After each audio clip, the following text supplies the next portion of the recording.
From Morara Kebaso addressing the government. So I don't know why projects are not followed through to the end. To Nyerians seeking for justice. Is this a market?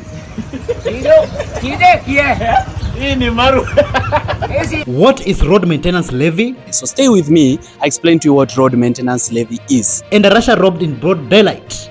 This is Muyogo Enarasha Kiawara Road.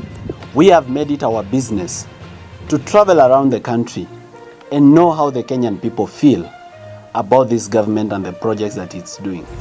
We're coming for you.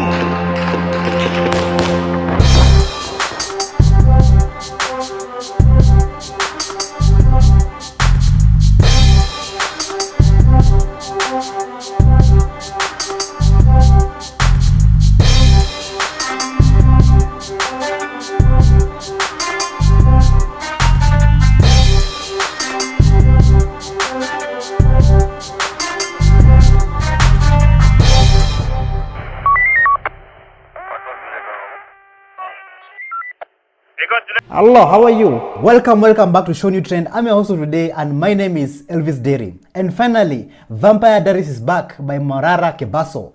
He has been traveling together with his team all over the country, revealing and showing to us ghost projects. And today I'm going to be sharing with you guys some of the videos. And our first video of today is Marua Market in Nyeri. People are asking themselves, is this a market or is this a parking lot? Check this out. Aduanyeli Muriega. Yetago Morara Kebaso, Deha Marua Market, Yen. How got it? Is this a market?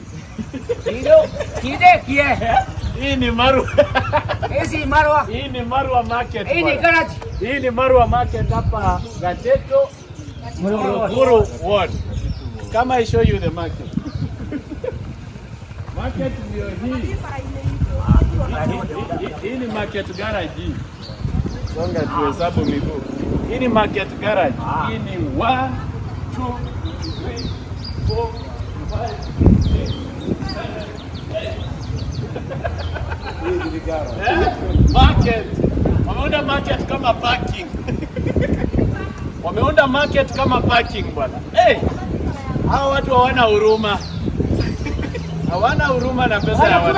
Wanakula pesa. Nataka niwaonyeshe contractor. Nataka niwapee jina ya contractor. Ndio. Huyu contractor anaitwa hivi, ngoja. Usikue na haraka. Contractor ako na kampuni inaitwa E&G Spatial Consultants Limited. Mwenye hiyo kampuni anaitwa Esther Modhoni Wagitheji. Esther tafadhali, please.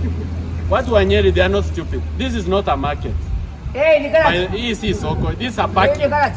Kama nsi, unajua mnaweza ona ni Ni garage. ni market. Esi market. Ni nini mtu anaweza uzi? A whole market. This is garage. Ama ni aje engineer?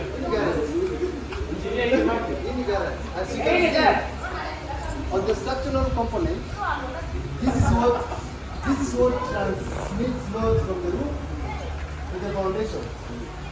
There was some shop that as you can see, I just put the load transmission member. It's called members, which forms a triangle to the foundation. But at the center where the main load is, there is no those members. So this is a crime scene, and someone should take full responsibility for doing this shoddy work. And as you can see, there is no demarcations where our Mama Moga can be able to sell those products. There is no washroom, so this is a crime scene. Hata choo hakuna. There is no toilet. So someone should full responsibility. Nani? Deha na wakili Steve Bogo. Wakili Steve Bogo. Anataka wakili. Abia watu wa Nyeri kwa Kikuyu.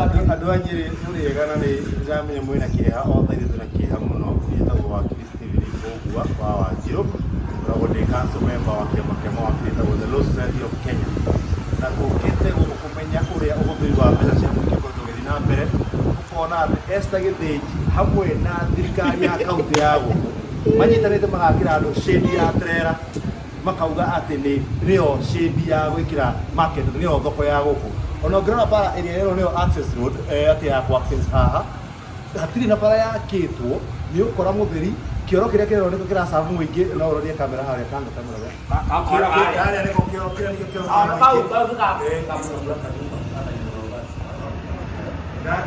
wotu wanauga ati nio kioro gia guku nio thoko nio ya gusavu andu a guku Marua twahenio atutsagure gaitu tugathire tukirutagure kana gaitu ni kwa guturora kana gaitu karatwikira maundu maya ma gutuithia githemba giki no makatsagure andu mena uigiririku andu marenda kurugamira muingi na njira ya wendo tondu hiria acintu marateseka na tuonire ruto akiuga ati arasapoti mama mboga ya gusapoti andu a boda boda haha ni mama mboga uri kugithia haha kire haha ni thina mutheri na tu reject and we launch the project. Come I show you, don't cut. Come I show you from the road so that you see the full structure of the site. I want to show you how this market looks from a distance.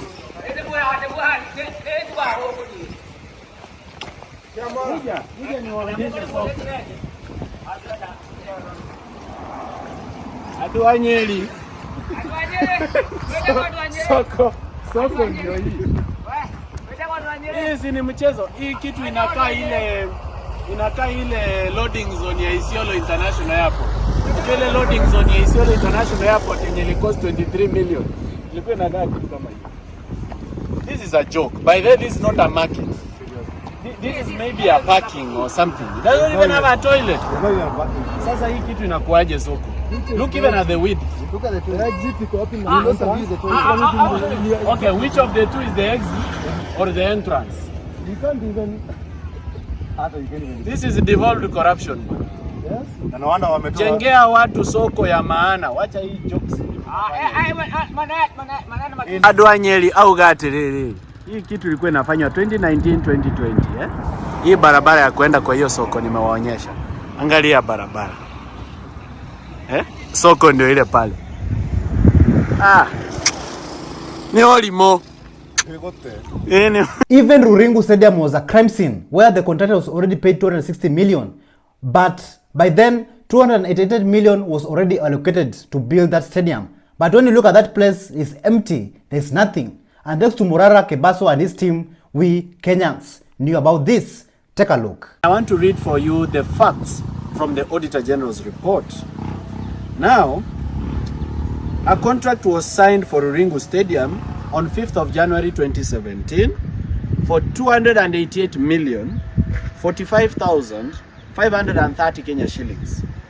Kwa Kiswahili, walisign contract ya milioni 288 ya kujenga stadium ya Ruringu. It was expected to be complete by 5th of August 2017, ile in 6 months time. Sasa ndio hii. The contractor has already been paid out of 288 million. Contractor has already been paid 260 million 608,376. Now at this point it is important for me to note that I would not have known about this project were it not be for my students from the Morara University of Applied Sense and Crowdsourced Audit and Accountability. So they are the reasons why I've gotten to know this, and they are the ones that invited me. So we're going to check out the Ruringu Stadium so that you see the 260 million that the contractor was paid. This week, on 20. Bas, ile ni ya mkoloni ile. Nyumba za wakoloni.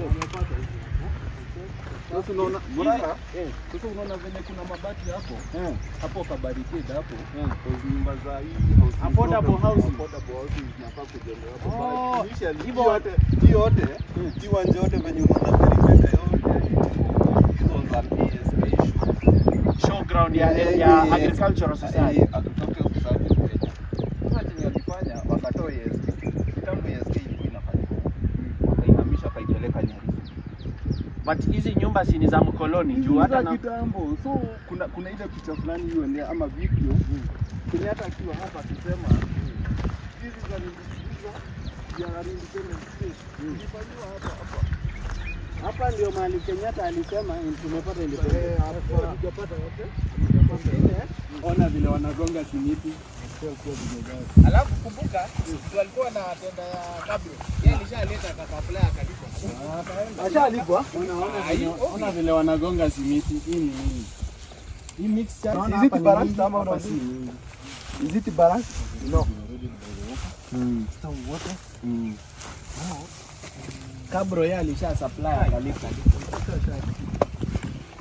Kuna hata mavijana wenye wanaishi huku walikuwa wamemsaidia. Unataka kuingilia hapo mbele? Walikuwa wameemployiwa lakini hawakulipangwa tu wakaenda. Ngoja, ati kuna mavijana contract alienda na doo yao. Mavijana walikuja wakafanya hii kazi, wakafanya kazi huku na nini lakini hawajailipwa. Na ni kutoka hizo 2018. Hivyo huko contract hata alipolipo hiyo 260 million. Kuna mavijana hapa hakuwalipa kwa walikuwa na complain na hawalipi. Vampires. Vampires. Yeah. 260 million. Inamaanisha 260 million kitu inafaa kuwa 90% of this. Inafaa kuwa imeisha 90%. Unaona hii field iko hapa ndani hii. Hii hapa walikuwa wamesema kuna nyasi mpya wanajenga hivi. Unaona ile tafu ya football iko hiyo tafu. Hapo wakachimba tulikuwa dhani hata ni mahindi wanapanda basi mahindi. Walisema ni nyasi. Sasa hii ndio nyasi inamea hii. So kuna pesa zilimwagwa hapo. Atubiti leo hajafunga yote. Haya.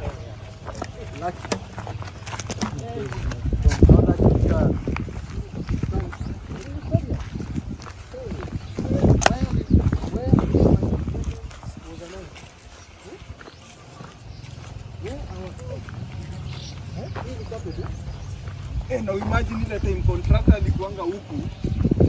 Tulikuwa tunaambiwa hata tusikanyange hapa. Kwa vile walikuwa na jengo. Tulikuwa tunaambiwa tusikanyange hapa.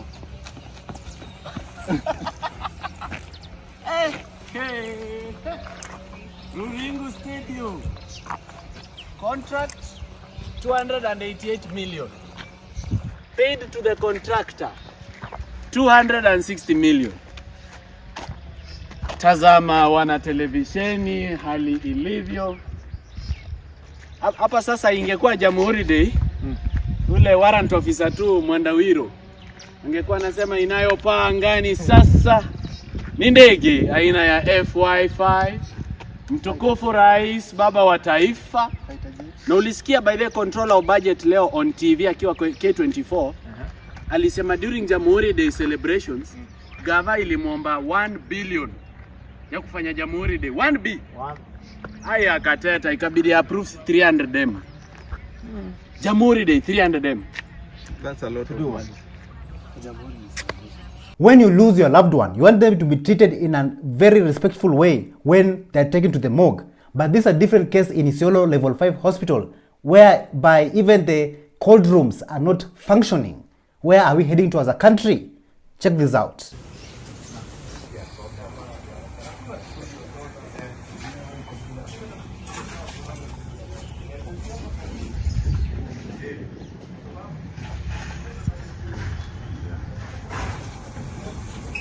Tafuta mahali ya kupeleka unanga kwanza kiangalia kwa sababu hakuna siri hapa, hakuna siri hapa.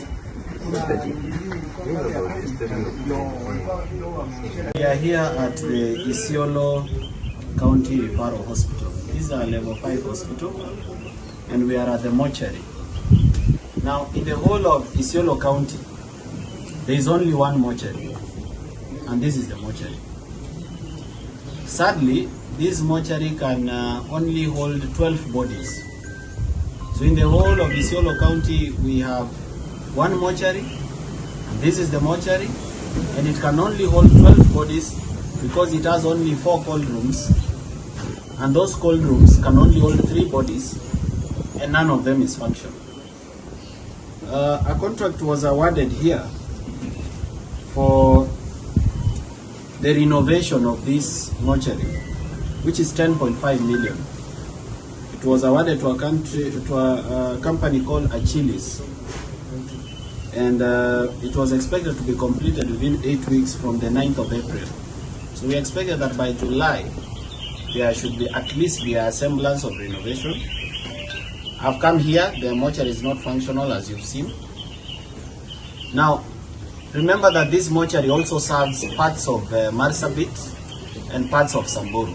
There are people from Samburu County and from Marsabit who would, be in an ordinary day be referred here. But as you can see right now, there is no mortuary.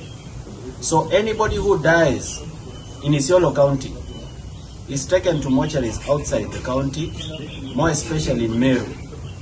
This is a big failure on the part of the Isiolo County government in terms of service provision, and also for the Ministry of Health, because this is a level 5 hospital. The expectations are very high for this level of a hospital. This is the biggest hospital in Isiolo, right? This is the biggest hospital in Isiolo, so the expectations are very high. As the Kenyan people, we pay taxes, and a lot of money is borrowed from loans. We expect that those taxes and those loans can be used very well in terms of providing services to the people. And the people of Isiolo deserve better than this.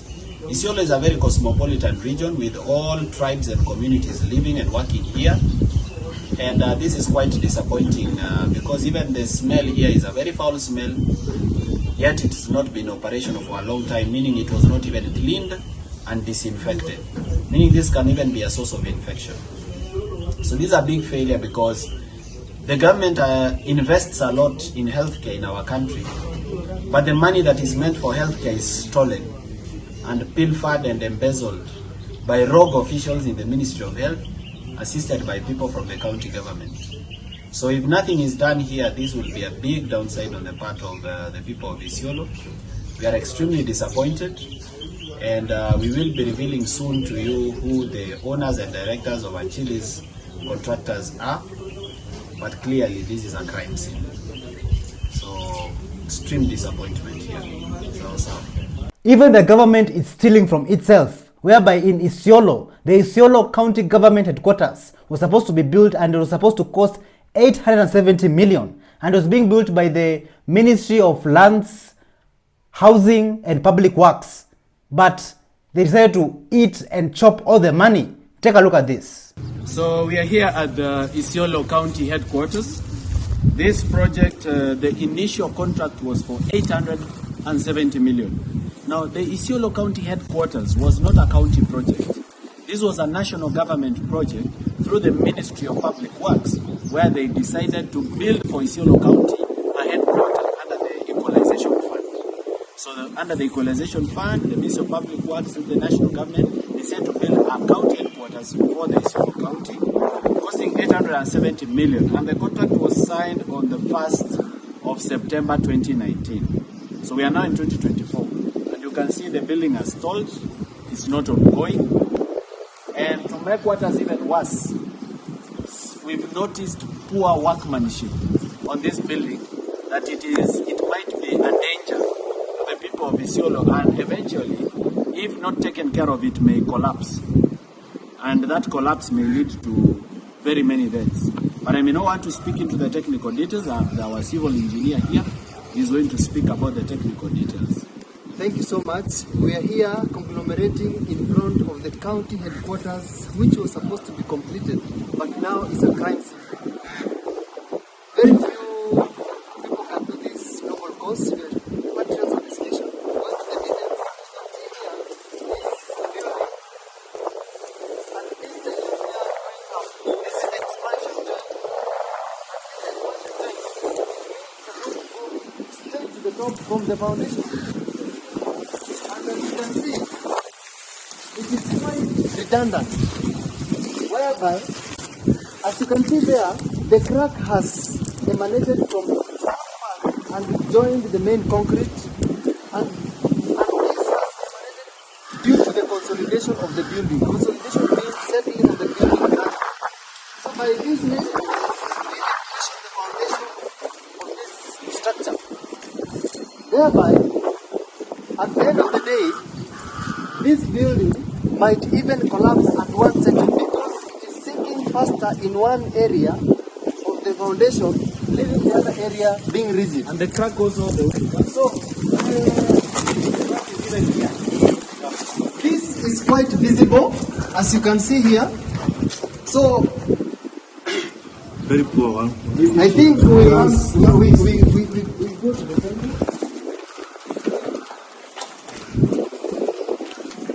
You see the cracks here.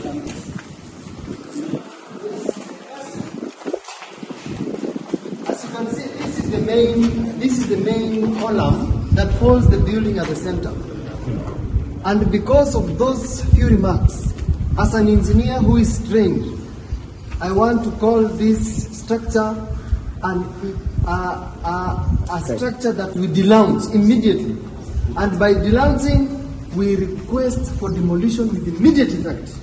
And the people of this country have lost money. And that means we call for a full responsibility for the president of this nation. Yeah, so the contractor, together with the Ministry of Public Works, which is supposed to supervise this project, this is shoddy work. And this is poor engineering work. And this is poor construction work. For 870 million, we expect a world standard thing. So for it to have a major crack at the center of the building, through the main column that holds the building, this is a crime scene. So there needs to be responsibility for this. Na ndio tulisema, some of these projects by this government, they either don't start. If they start, they stall. If they don't stall, they are finished with very poor workmanship and embezzlement of public funds. So we hope that action will be taken and the people who did this will be deregistered by the Engineers Board of Kenya. So that professional organization called the Engineering Board of Kenya to deregister this civil engineer, structural engineer that did this kind of work, together with a contractor. I think it's the same problem we have been facing throughout most of the projects, where you find government, public money is being used, but instead of channeling the right projects and used in the right manner, people try to use shortcuts, and finally we get this kind of poor buildings, which finally don't meet the expectations, and yet the money is all to private accounts to enrich selfish politicians, which have been enabled by our president. So essentially our message is, if the president can take his job seriously and recruit people who are competent into his government, beginning with a minister who actually understands what public works and construction is, someone who is competent in that field. Secondly, to root out all corrupt engineers, people wenye wanajaza tu tumbo na wanafanya kazi mbovu. So you see, the fish rots from the head. If the president is not keen on his job, but is keen on embezzlement of public funds, then the people at the bottom, they joke like this. So otherwise, let's go to the next project. In 2018, President Ruto launched the Enarasha Road in Nyeri County, but up to date, that road is still nowhere to be seen. Take a look at this.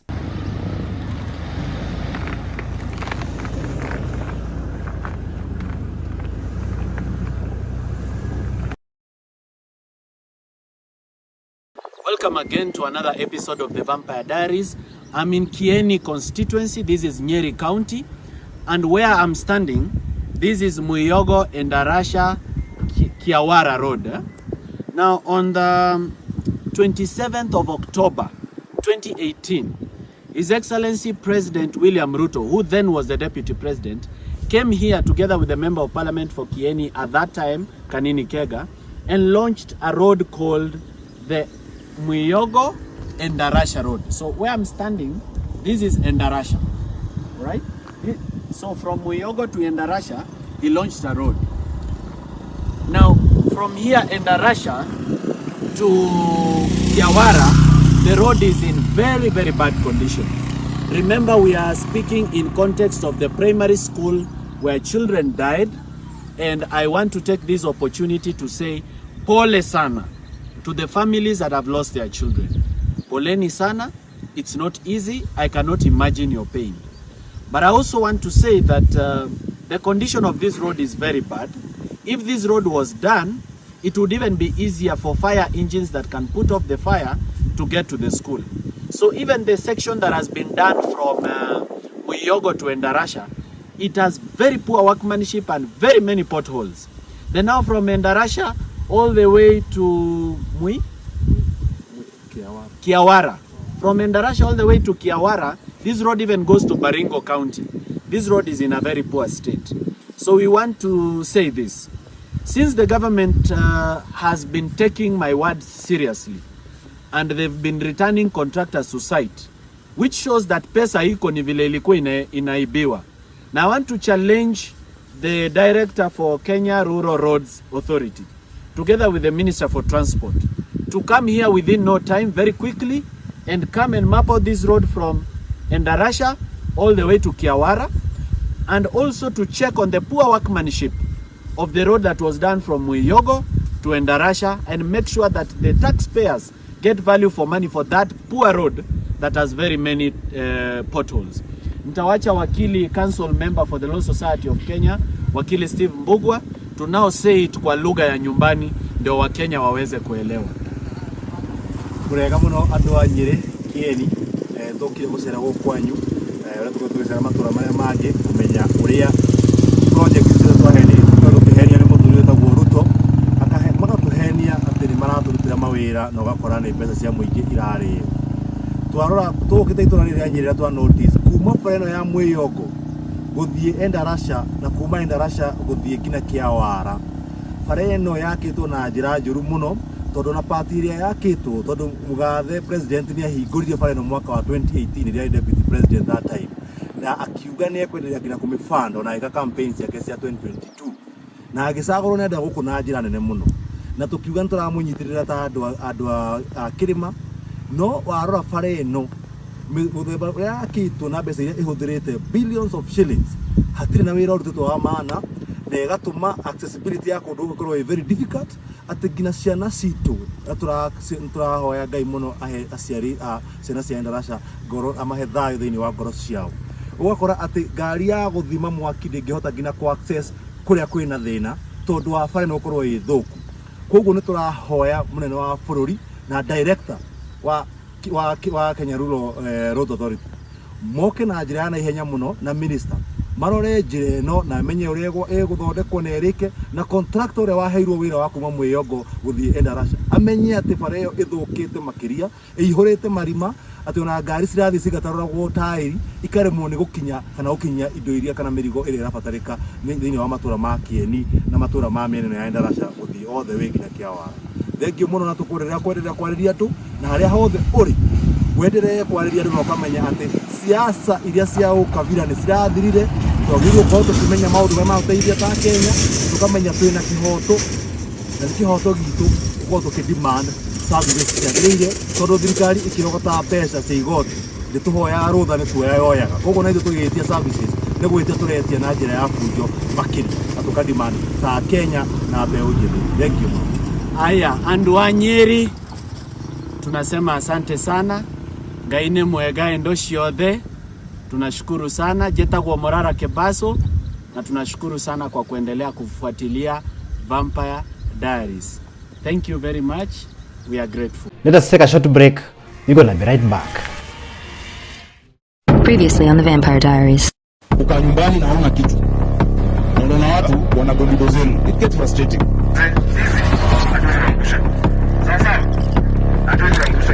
Now as governor, I have no excuse. Zile stone projects zinaendelea. So everything that had stalled, tapa imepatikana, revenue we're raising more than is being raised. Usigire ilikuwa.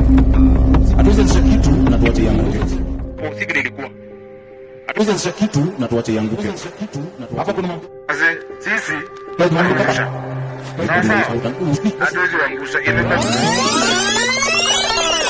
Usigire ilikuwa. Atuwezesha kitu na tuache yanguke.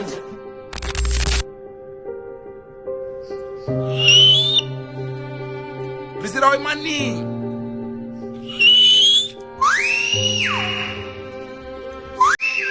Sakaja. Visira wa imani. Atuwezesha kitu na tuache yanguke.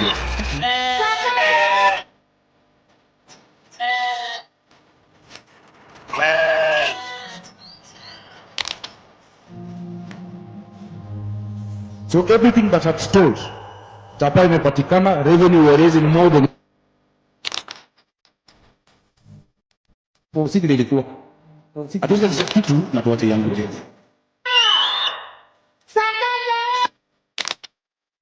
Sisi ilikuwa hatuwezi kitu na tuache yangu je. Paka chuma zimekatwa, zimeenda by vandals. And this is the state. This is Joseph Kaneda grounds. And remember, Kibra is a home of carnage. Hii ground ingekuwa functional sahi, vijana wangekuwa wamesaidika hapa, wamekuza talanta mbaya. See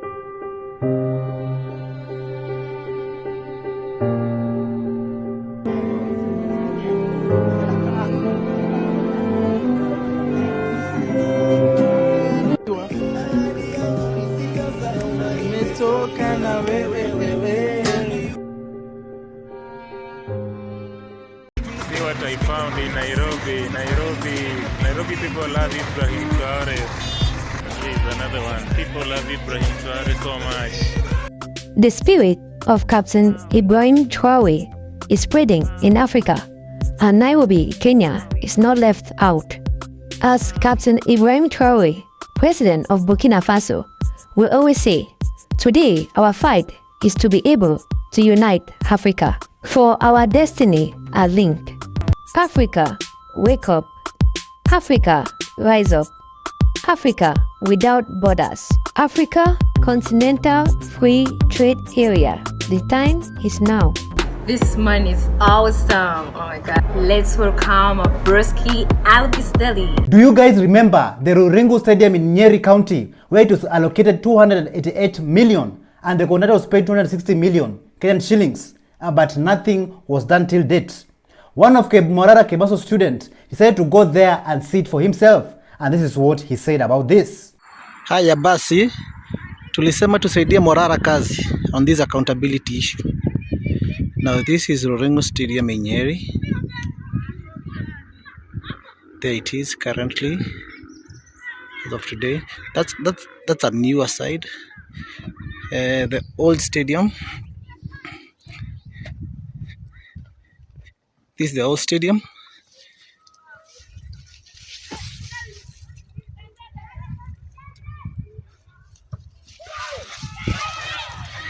As you can see, there's still a lot of work to be done.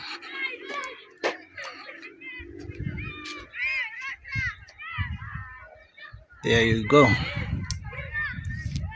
And for the Downton Thomases,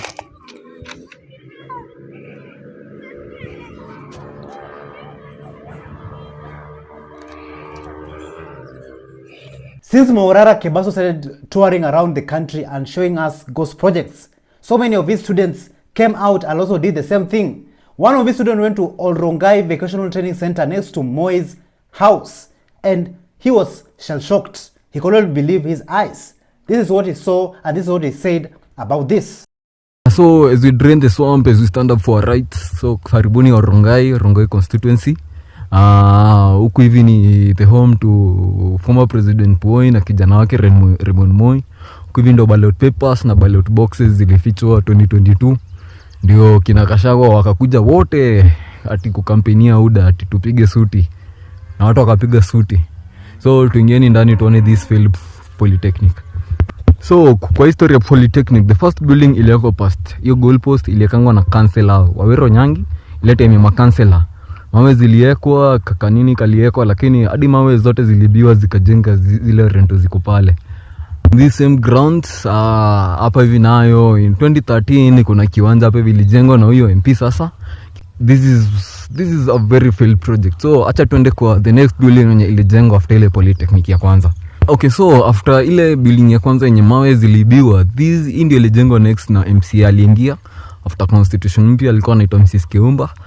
Hata after kujenga hizi mabati ziliekwa bado ilikuwa mawe tu imesimama. Hii ilikuwa tu mawe imesimama, aliweka hii na kapotea akasema tumrudishe amalizie. Haya, after hiyo huyo Raymond ndio alijenga hii plus hiyo kiwanja yenye tumeona yenye ni mbovu. Huyo ndio alijenga hii, but watu wajengi huko ceiling zilivunjwa, ikarudishwa tena, waya za stima zilikuwa zimeibiwa, but hakuna mtu ashaingia hapa. Na hii sasa ilijengwa huko 2014 hivi.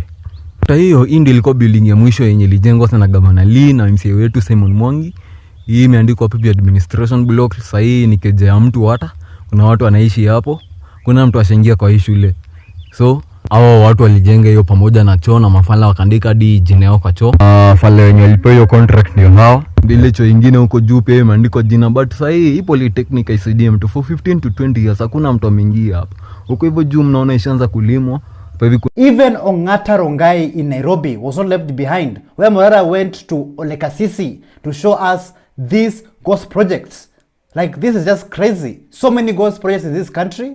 Take a look. Before I begin this video, let me extend a hand of thanks to all those wenye walinitumia za cabbage. Now, let's proceed. I am here at Olosirgon. Olosirgon in Maasai is also called the land of zebras.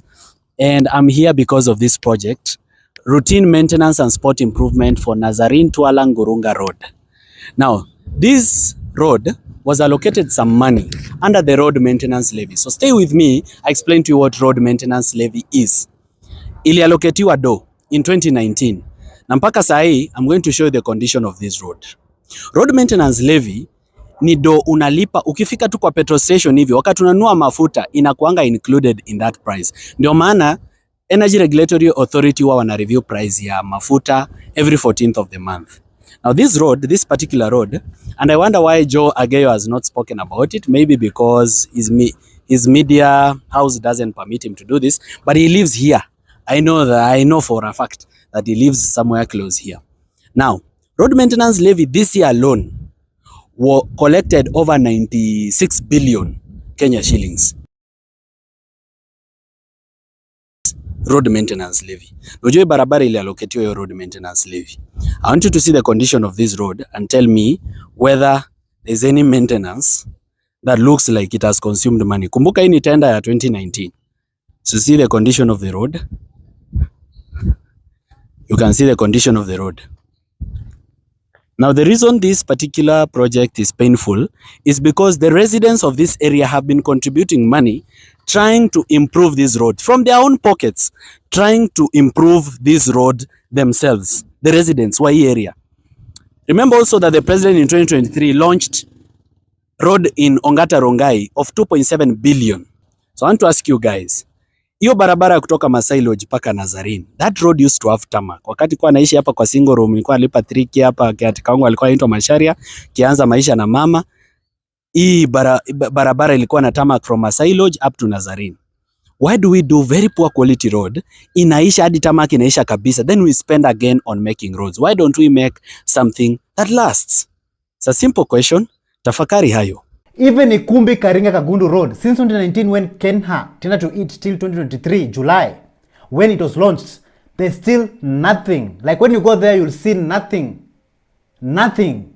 Like I am just speechless. I don't have any words to say about this, but just take a look at what Morara had to say about this. Today I'm in Murang'a County. This is Kigumo constituency. I'm at a place called Ikumbi.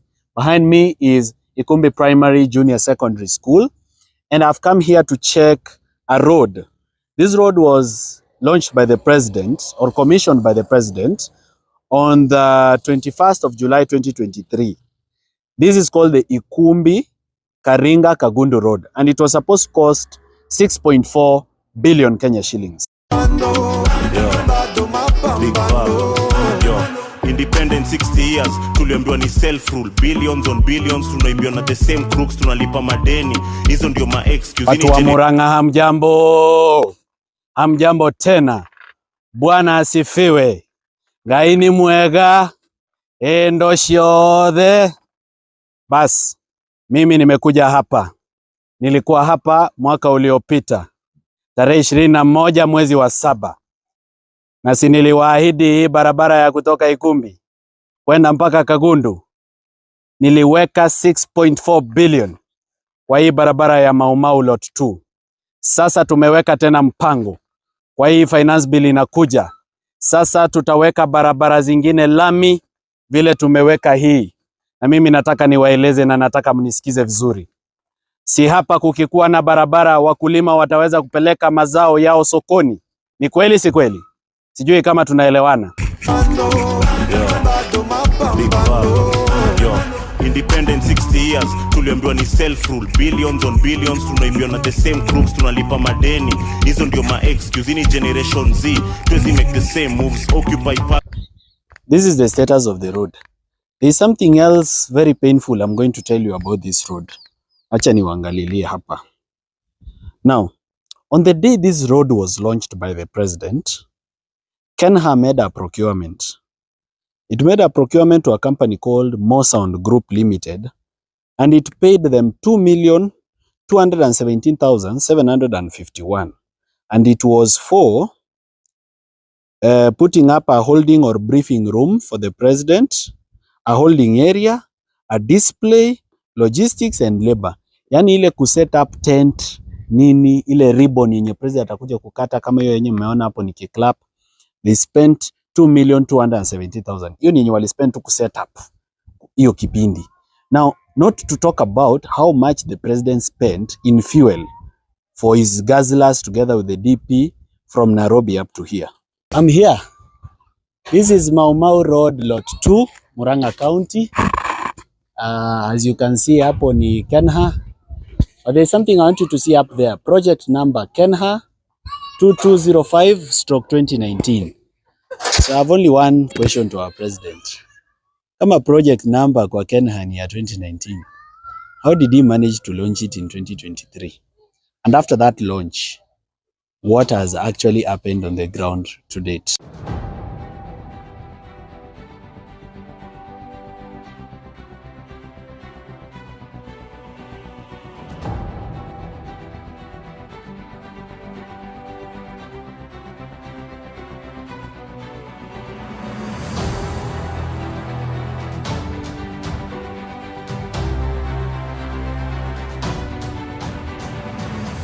Leo nimefika hapa vilevile kwa sababu ya barabara hii. Barabara ni muhimu kwa sababu inatusaidia kuendesha kilimo, kuendesha biashara, kuendesha uchumi na kufanya mambo ya usafiri kuwa rahisi. Si ni kweli?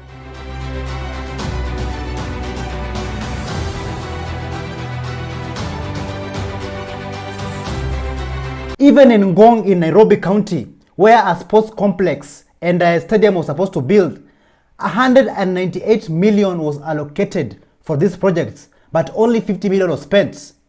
Right now when you go there, it is still nothing. Nothing to see, nothing to show. Like the level of thievery and thuggery in this country is in another level. Take a look at this. Nilidhani nachanganyikiwa kwa kusema hivi, kumbe ndivyo ulivyo, hakuna kupinga. Welcome again to another episode of the Vampire Diaries. And today I'm at Ngong Stadium. Now this project was supposed to cost 198 million. So far, the contractor has already been paid 50 million. And I want to show you what 50 million looks like. So follow me.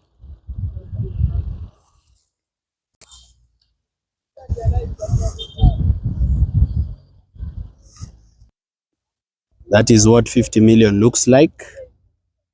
Yeah. Milioni 50 tangu wakati wa Governor David Ngedienye mpaka sasa wakati wa Governor Olelengu. Shilingi milioni 50.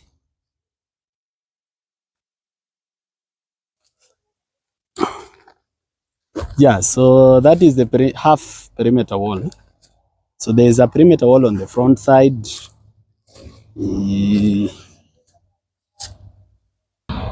Let's just say stall projects is costing Kenyans a lot of money because damaged infrastructure like this will take again millions of money to revive, and some of the things here are not usable. So I don't know why projects are not followed through to the end. And I don't know why money is paid to contractors for very piecemeal work that is done. Mna feel aje kuhusu hii stadium? Hii stadium sisi hata tu feel poa hata kidogo. Hii nayo wametucheza tu.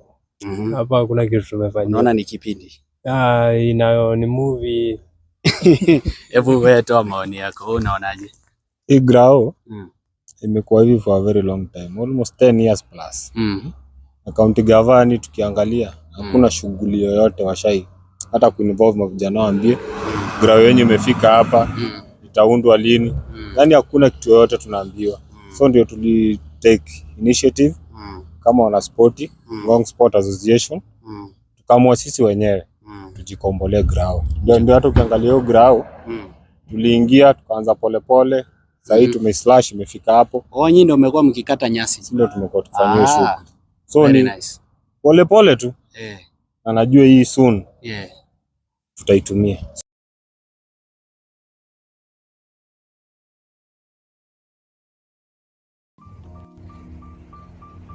Kokware tuna stone. Tunajiuliza mbona tuliitwa chumvi ya dunia? Si hata afadhali tungeitwa mawe tujijenge. Wadi nasema juu ya hii mawe atajenga kanisa. Na sisi tunatumai kanisa itarudisha kazi na kazi itarudisha tumaini. Kokware tuna stone na azishiki. Thank you so much for joining us on today's show. I'm your host, Elvis Derry. See you in the next one. Bye-bye.